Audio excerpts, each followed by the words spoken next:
Daffodil ইউনিভার্সিটির convocation গিয়ে কি করলাম সেগুলোই নিয়ে থাকছে আমার আজকের ভিডিও। বেসিক্যালি কনভোকেশনটা ছিল আমার বড় ভাইয়ের। সকাল সকাল ভার্সিটিতে চলে আসি, দেন টোকেন নিয়ে ব্রেকফাস্টটা নিয়ে আসি। ব্রেকফাস্টে দিয়েছিল ডিম, জুস, মিষ্টি, চিকেন সামোসা এন্ড অ্যাপেল। তারপর কিছুক্ষণ হাঁটাহাঁটি করে আমরা চলে আসি ফুড কোর্টে। এখান থেকে আমি নিয়েছিলাম একটা chow mein and coffee, and to be honest চাউমিনটা কিন্তু খুবই ভালো ছিল আর খুবই রিজনেবল ছিল। কফিটা শেষ করেই আমরা চলে যাই অডিটোরিয়ামে। দেখুন সব স্টুডেন্টদেরকে দেখতে কতটা সুন্দর লাগছে। এই সেই কাঙ্ক্ষিত মুহূর্ত যেখানে টিচাররা বলে তোমরা তোমাদের টার্সেল ডান থেকে বামে নিতে পারো, আর এই মোমেন্টটা খুবই স্পেশাল ছিল। তারপর প্রোগ্রামটা শেষ করে লাঞ্চের টোকেন নিয়ে আমরা চলে যাই লাঞ্চ নিতে। লাঞ্চে ছিল কাচ্চি, চিকেন রোস্ট, জালি কাবাব, চাটনি এন্ড ফিরনি। খাবারটা তেমন একটা ভালো লাগেনি বিকজ খাবারটা খুবই ঠান্ডা ছিল। আই গেস খাবারটা গরম থাকলে খুবই ভালো লাগতো। আর এটা কিন্তু মাটন কাচ্চি ছিল যেখানে এক পিস মাটন থাকবে। তাছাড়া ফুড কোর্ট থেকে আমি একটি সেট মেনু নিয়েছিলাম, মানে ছিল fried rice, vegetable and chicken fry. আর এই সেট মেনুটা খুবই মজার ছিল।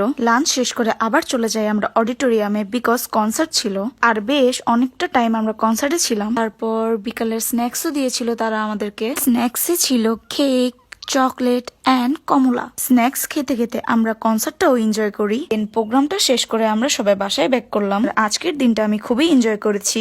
So that's it for today.